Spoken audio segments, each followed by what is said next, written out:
Hi everybody, welcome back to Split. Hello. We are your hosts, Jennifer and Ashley, and we are very happy to be here after a bit of a break in around the holidays. Today we are talking about parenting time. And I know there might be some people out there right now who are even thinking, what is parenting time? Because so many people use the word custody. And that's what we really want to talk about and explain today, because a lot of people, myself included, at the beginning of my own journey, I didn't really understand what custody meant. I thought I understood what it meant, but after a consultation with my lawyer, quickly realized that I didn't. So we're going to talk about that, and then some different parenting schedules and how to come up with those schedules without it being months or years of fighting and bitterness to get there. So I thought custody was the be all and end all, like one thing, one person or you either have all the power or you have nothing. Turns out that's not the case at all, which is actually a really good thing, because I'm going to let you break down what it is, but I think even understanding what it is and the difference and the different aspects of it, it makes it so much easier to come to agreements and have a plan that actually makes sense for your kids, for your ex, and for you, right? Yeah, 100%. Yeah. So typically, and the law has recognized that it's really confusing. So they're starting to change the time. So agreements still will usually say, but then they have it in brackets. It'll say custody and access. Right. And then in brackets, it'll now say parenting time and decision making, because we're trying to make that transition. So the reason why it gets really confusing is in every situation except when we're looking at the child support calculator, custody means decision making. Gotcha. Yeah. But for some reason, I don't exactly know where the etymology of this, when we're talking about custody with the child support calculator, then we are talking about the who's got time, just in that instance. So when we talk about custody, we're talking about who has the ability to make big decisions over the kids' lives. So in a shared parenting situation, you would share big decisions. In a sole custody situation, one parent would have decision making. So I think what you're talking about is when, now that we've changed it to just say parenting time, we don't have this idea that there's this one thing called custody and we have to battle over it. Yes. Right? Yeah. So who's going to get a larger chunk of it? Exactly. And the conversation, just like the way that I, broach it with my clients in mediation, the conversation just becomes, okay, let's talk about the time that you spend with your kids. Yeah. And what's their schedule like? What's your schedule like? So But even just the way that you described that, let's talk about how you spend time with your kids. That takes off so much pressure and stress and anxiety. It's let's just have a conversation about the kids and how the day to day, that's help the conversation. Yeah. And in a lot of situations, I mean, the majority of agreements are shared parenting time. And in the ones where they're not, it kind of becomes self-evident that it's not going to work out as shared, just typically because of either location or work schedule. Right. So when parents start talking about the schedule, it's okay, well, obviously, kids are going to be with mom or kids are going to be with dad for a majority of the time. And again, when we talk about so to back up a little bit, that's always the biggest thing. Whenever I do consultations, people are like, I want custody. I don't want her to take custody of my kids, right? Yeah. It's like this trophy. Yeah. So I know. And it is. It's I got custody. Yeah. So as soon as I have people that are just a nervous wreck. And like you said, as soon as we just even open the conversation and they're oh, I'm not asking it okay, who's going to get custody? We're just going to have a conversation about it. Yeah. They're just oh, okay, well, yeah. And then we just kind of walk through it. Yeah. But that's always people's biggest concern. So I know we're going to talk about parenting time and schedules and that part of custody, but the other part, what does it come down to? It's education, medical, and health. And health. Health. So those are, so that's back into the decision making. So typical understanding and shared parenting. Sorry, I'm backtracking because religion is the other one. That's what I was. Yeah. I knew there was three. I always miss one too. Yeah. So typical in shared parenting, we just assume that day-to-day decisions are made with the whoever parent the child is with at that time. Right. And then, those bigger decisions need to be shared. They have to be discussed. So that's the unless you difference. have sole custody. Unless, then sole right? custody, then one parent would just be making, all of the decisions. And breaking it down into those things, like I remember once I learned what that was and all of that entailed. I mean, our daughter was young, but we was barely a year old at the time, but we had already figured out those things. And those were actually, we did not agree on really much of anything, but we had already baptized her. We had already agreed, if she's going to Catholic or public. So that was done. Medical, I mean, whatever, she was vaccinated. We were both good with that. And then, what's the other one? Education. So and then education. Well, we knew that she was going to be going to a public school. He was good with that. I was good with that. And I'm like, okay, well, I mean, I know there's going to be some things along the way, but for the most part, like, you've likely already agreed on those things. I think you're already, right? Yeah, I think that's very accurate. I don't often see disputes about those topics at all. It is more the day-to-day stuff. People can't mind their business. So they need to, so that's more. I heard that.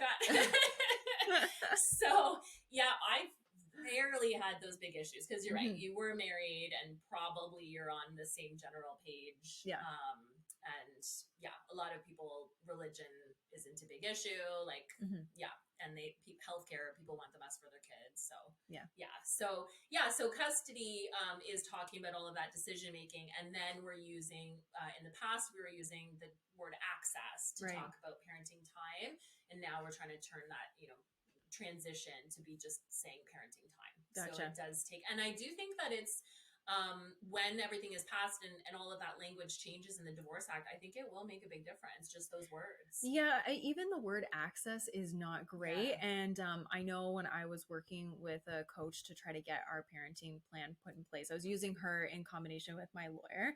She was very careful to not use that word. And I asked her why, because I noticed she was using Paige will live with her dad on such and such a date. Excellent. Because people are really sensitive about that. And access is so similar to like the trophy thing, right? Like, well, I want access. I get the most access. So I think like language is huge. So hopefully that change is made swiftly. And the other thing that often, so it's talking about it as parenting time. The other thing I find that makes a big difference is when I explain to parents that shared counts as anything in the range from 40 to 60%. Okay. So people always, like every single time are saying like, I want 50-50. I want 50-50. Well, there's 7 days in a week. Like it's never going to be exactly 50-50, but people feel like it has to be, or else they're going to like not have as much rights over their kid. Right.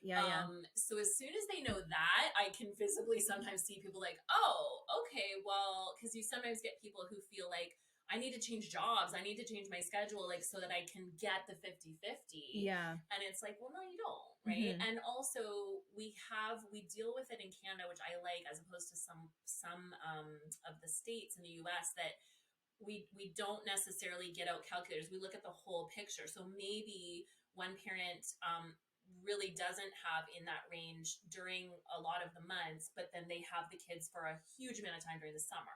Yeah, because it's quality of time too, right? Like I know in that counts too.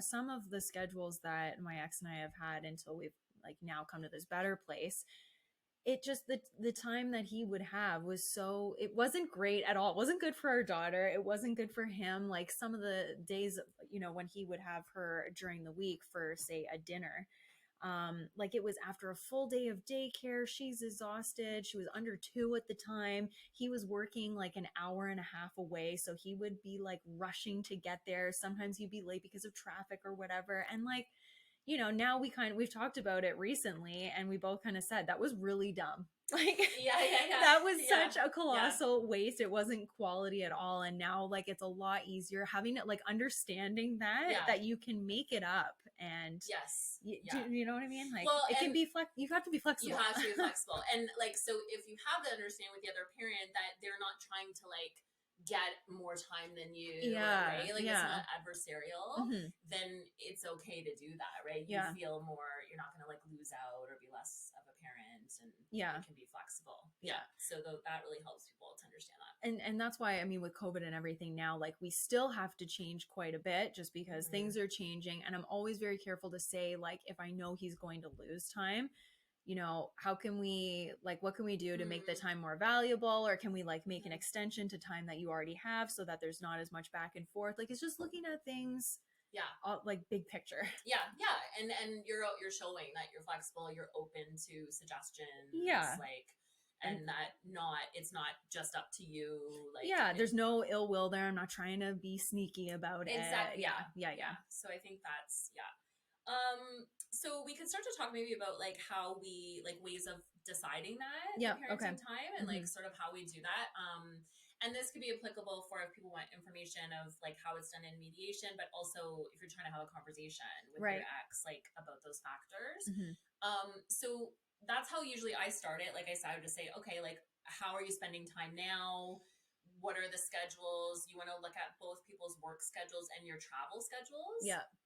And then depending on the age of the kids, if they still need childcare, you know, how is that happening? So often maybe one parent has parents around that can help and the other person might not. So there has to be flexibility for that. And this is not my trick. I learned this from someone who taught me, but she had a great little tip that she would say, okay, so if I'm the child, like I'm going to pretend I'm the child. So we've set up the schedule, like what's this day going to look like for me? Yeah. So she'd use the example that sometimes parents are walking through this day where it's like, okay, so I have to get up at 6 a.m. And you got to drive me to my babysitters because that day's yours because you want this day. But mom's sitting at home by herself. Yeah. Like totally available. Yeah, totally available. So then you want to walk through, right? And like after school, you can't pick me up. So I'm walking home. Like, how's that transition? Like, because sometimes we just look at a calendar and we block off times and it's like, okay, but there's actually a kid there that's doing that schedule, right? Living that schedule. So we look at that. Yeah. And I love the way that you break that down because I know like it's kind of easy for me to now look back and say like, oh, I should have done this or I should have done that. This is so clear to me now. This wasn't a big deal. I shouldn't have made such a big deal. But in that moment, it is a big deal because it's so fresh. And that's why I think it is like, it's going to a mediator, someone who's really qualified like yourself, especially in high conflict situations. Like it's so important because having someone like you to referee and say, what does this look like? It gets people out of that headspace of like pure panic. It's panic, right? Yeah. And looking, I know I just said this, but like looking big picture and just how is this actually going to work for all of us and what's best for our kids? Like and I see it's coming from a really good place almost always. That you know, I see and particularly, I mean it's stereotypical, but it particularly, I mean often dads aren't as much of in a caregiver role. So admirably, they want to step up and do that. But sometimes they've got these jobs that are, you know, really long hours or long travel. And so they're saying like, okay, I'll twist myself into a pretzel trying to like get all this parenting time. Right. Yeah. And so sometimes it helps to really talk that through and get creative and say, hey, like this is not going to be sustainable for you. Like this doesn't work, but hey, how about doing longer weekends or how about you get way more vacation time or like, and when your kids are in school, I mean, during the week, you don't have them a lot, really. So like now I see my daughter, honestly, she sees her dad like every other weekend. And I remember thinking like, that is not a lot of time, but it is such quality time that she has. That's true. He's not at work those days. He's fully off. He's like a straight Monday to Friday, you know, type of job.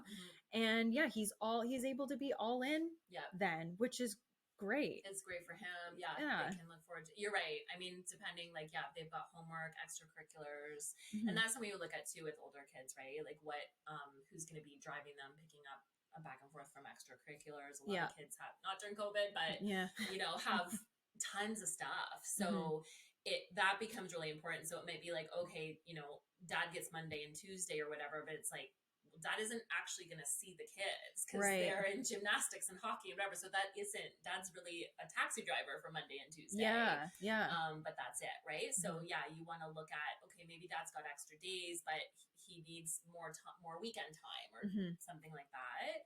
So that's where I think it is really helpful to really boil it down and look at things like driving time and where are their friends, where are the kids' friends, and things like that. And then just, brainstorming like all options, right? And just kind of putting on the table. And then I like the idea of always saying, like, if there is some uncertainty or they haven't been doing the schedule for a while, saying like, let's try it. Yeah. And that's like such a big one, because I do see people being unrealistic sometimes with the schedules. And I kind of know in my mind, like, it's not going to work. So I'm like, why don't you try this out for 6 weeks? Yeah. And then we'll see, right? Well, and if you're dealing with someone too who is very like high conflict, it is okay. They same thing. I mean, as if that person is in your role. Like, just let them try it, because if you try to convince them, they don't want to hear it. If it's early days and you don't have a lot of trust built up, they're only going to see it as you trying to control the situation and have things your way, right? Exactly. So if it's not something that is being written into an agreement that day, just try it out. And if it doesn't go well and you have, some issues within that time, well, they will find out. They'll find out, and it will be worth the chaos, because then they just come to this realization on their own. That it's not, and you want to like diffuse any, like, be like, well, you try it, right? It's just like, all right, this seems like a good idea. Like, let's go do this. And we just take sort of any issues out of it. They've got another appointment in mediation, or if you're just having a conversation with someone, then that's how you can say it to your ex, right? Like, okay, well, I have some doubts about the schedule, but do you want to just give it a go for a month? Or, I'm willing to try it, but you could say, can we agree, like, it's not set in stone, but we'll have this conversation again in 6 weeks, or whatever, right? And then, there might be things that come up for you as well, or issues with the kids that you didn't really anticipate. And then with that too, I think you always want to set the stage that this is going to change over time with their age as well. Yeah, exactly. As they grow older and have different sports, or exactly. You said something else too about parenting time, and like, who are you actually available during that time? And it made me think too of a topic that I think like sometimes people can blow up about. I know I blew up about it at one point, but who the rights of like grandparents and other important family members and their time with the children. Because I remember very early on, I had found out that our daughter was babysat by my ex's mom, who like I love her dearly, but at the time I was like, you only had 2 nights and you were gone pretty much that whole night. Why wouldn't you offer that up to me? And I know that typically in parenting plans it will be like, you should let the other person know that, I have to do something on this night. I have backup for as a babysitter, but I'll offer it to you. But now I look back and it's like, honestly, it doesn't matter. Right. Like, good for you. It doesn't matter. And it's really important to have those relationships. And yes, like he didn't have a lot of time with her that weekend, but like also there's nothing wrong with having some time to yourself too. Like and regardless of that is not my business anymore. And it has to come down to, was your child happy, well cared for, healthy during that time? If they were, then just be happy that you had that and you're good and they're good and move forward. Right? No, good for you. Like, excellent point. I think that's called first right of refusal. That's what I was, that's what I was And it's so funny, just as an aside, the paragraph that we put in, it's so long and convoluted sounding for this very simple concept, but I still haven't found a way of writing it in a more simple way. But it's basically that if you are not able to take care of the child during your parenting time, and you can put in an extended amount of time, like an overnight or something, that you would offer them back to the parent. But you made a really good point that you can definitely have in there the caveat that, like, other than like excluding grandparents, or like there could be people, right? That's like, but these people would be okay, but you probably wouldn't be cool with like some rando 15-year-old babysitter, right? Like, but it can be really good that she got to spend time, with her grandparents. So, so you can have first right of refusal, but then sort of have a list of like, maybe say like extended family members or something like that. So that's definitely part of the parenting time, that we usually talk about. And then, we could just talk about if things are high conflict, or just, I think it's important for people to realize in lots of situations, not just parenting time, like kids want to keep both parents happy. So if we get into situations where the parents are asking their kids, and I rarely have this come up, but if we've got super high conflict and people cannot agree on a parenting time, then if they're older kids, we sometimes want their feedback. But if parents need to understand that kids want to make each parent happy, so mom will go ask the kids and dad will go ask the kids, and their kids are going to tell each parent something very different. Right. And this happens almost every time.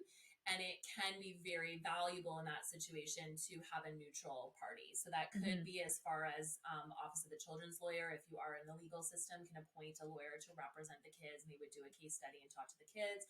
But more simply, you could even have, if there's a counselor that knows how to interview kids, or a mediator who knows how to interview kids, it's just a third party. And I've observed some of those, and it's so fascinating because the parents, like they don't know what hit them. Like they just have when they no hear idea what the child has said. Yeah. Oh, yeah. That's saddening, but it also like gives hope that there is someone like, you know, there's a service out there that can really get to what do they want, what is in their real best interest, not just what the parents think is their best interest. Because sometimes, like you just said, you could think that you have your kid's best interest at heart, but you're not getting what they want at all. And it kicks the parents in the butt kind of to like smarten up a little bit and be like, hey, no, like, because it's not helpful to always be asking them and talking to them and sort of making them choose. So that can be a help. And even if things are generally amicable, sometimes even like not like a full interview, but a family friend could even have a chat with them about it or something, right? And exactly. to kind of, not if it's very high conflict, but if things are still amicable. I don't know what is more challenging, because I hear this and that sounds so difficult, like because my daughter is so young throughout this whole thing, right? I mean, trying to have those conversations or get someone involved who can have that conversation, that is really hard. But it is also hard to have a child who cannot speak yet. You don't know if they're happy or sad when you're not there, or really what is going on, like all around. It's difficult, long story short. Well, I mean, and with little kids, you would be looking for like behavioral changes. Yes, exactly. Right? Like she's happy, she's sleeping while she's eating, and you know, she's good. But older kids, and sometimes it's not necessarily like, we're rarely ever going to be a situation where you're seeing your kids, you know, who do you want to live with, like mommy or daddy, like that's not happening. But sometimes it's disputes about new partners, or things that might be happening, or decisions about, you know, healthcare, like whatever, like those types of things. And I think it's just, it's very eye-opening. Like parents, the kids aren't being deceitful or anything like that. They just love their parents. They're trying to please both parties, and but we see that very, very sort of a given that they're going to tell different stories to each parent. So that's it's a good, you know, to keep that in mind. So the other, I thought maybe it would be helpful to just talk about like some common schedules that we see that sort of work for people, like things that people could try. I know my clients all the time are like, what should we do? So I don't know, like, what is your, like, have you tried different ones? So we had in the very beginning, we had every other weekend, and then 2 daycare pickups and like a dinner per week. And that was court ordered at the time, because we had to get an emergency order, so everything was so bad. And that was terrible. So I had met with a specialist, and she said, you know, it will be best, like shorter, but more frequent visits are best, especially if, you know, she's been used to being with you for the majority of the time. So that was following that advice that I had heard. However, when we actually put it into practice, and what I was kind of saying earlier is that, like, that amount of back and forth was so disruptive to everybody. And like her sleep, she was constantly like, you know, she'd be with me for 3 days, and then we like the 3rd night she'd sleep through the night finally. But I would be up, because I would be thinking she's going to go tomorrow night, or she's going to come home tomorrow late, and then be up again through the night. So I would just be like worrying. And then sometimes it happened, sometimes it didn't. But like the lack of sleep and the amount of worry and all of that. And he was very resistant to this, because he was saying, you know, I work far away. I live far away. The amount of traveling that I'm doing to spend 45 minutes with her is nothing. I want every other weekend for longer, because he had 1 night every other weekend. And I think he wanted like 2 or 3 nights. And I was like, she can't be away for 3 nights because she's never done this before, and she's so little. And then in that time in between, is she going to remember who you are? And like, that just, I like, you know, we laugh now, but I just remember thinking before, I'm like, she was little. She was so so little, and I was so hung up on this, like, we need to do this because the specialist said, like, this is what is ideal. And I understand that that's ideal. If he lived a block away, that would be ideal for us. However, everything considered, in his job and his work, and the fact that things were really difficult between us, it would have been better, honestly, if I just did what he kind of said, because it wasn't putting our daughter at risk, but I was stuck at, because of our past, I was stuck in thinking, like, he wants what he wants. He's not thinking of our daughter. And so, that did not work. And now we have overtime, and because of COVID, and we couldn't do those weekly visits anymore because there was nowhere that he could take her, and she was out of daycare. So we did do an extension, and we did do it gradually, and had some boundaries in place and a bit of trial and error.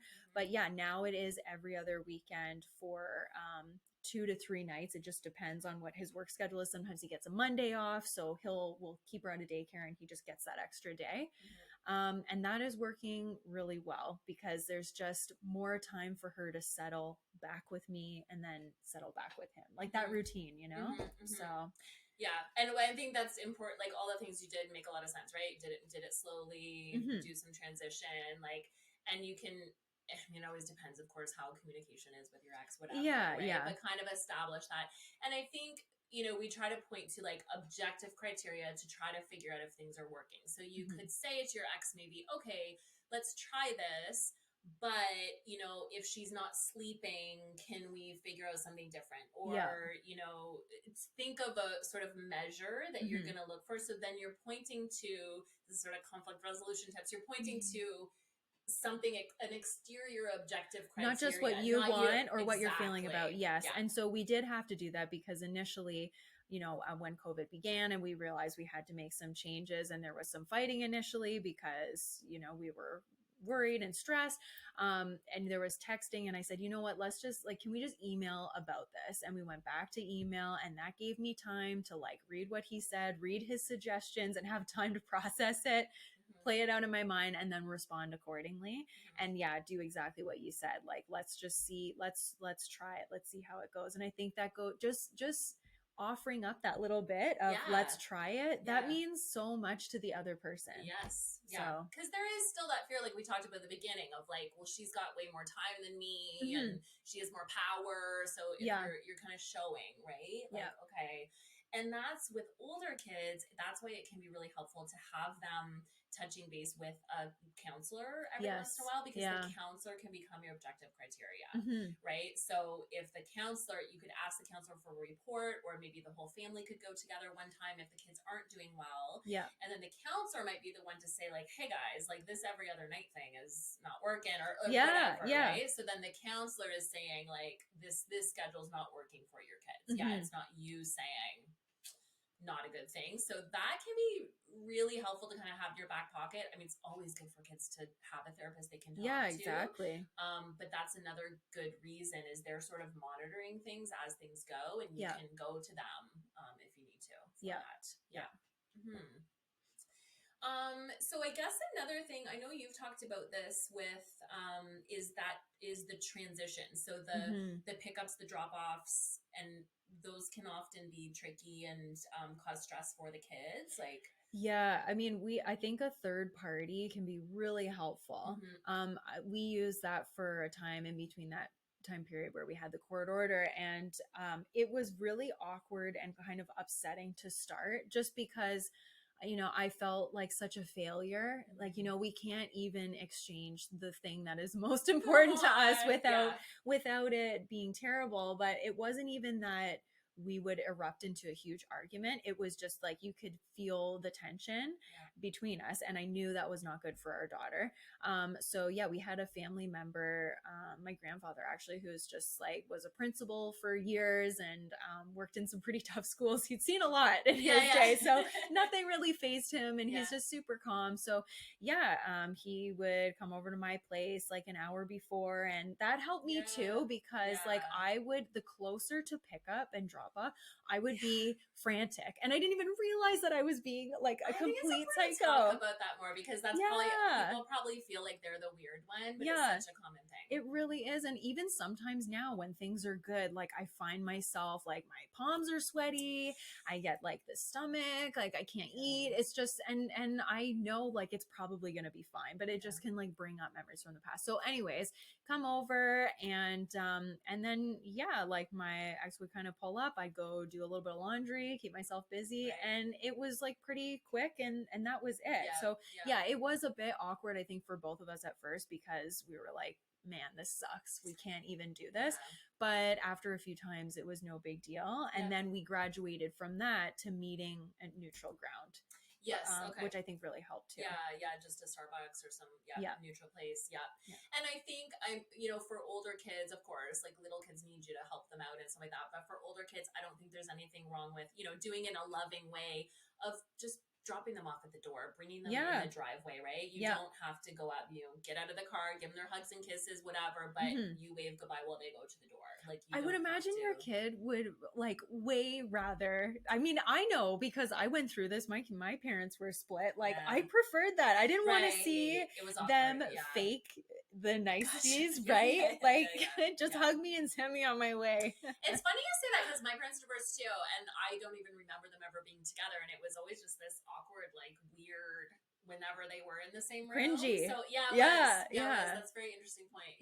Cringy. So I think those transition times, I mean, that's where a lot of conflict happens. And then I find school can be a good neutral, like when kids get older. That's great. Just the pick up and drop off from school is a great spot.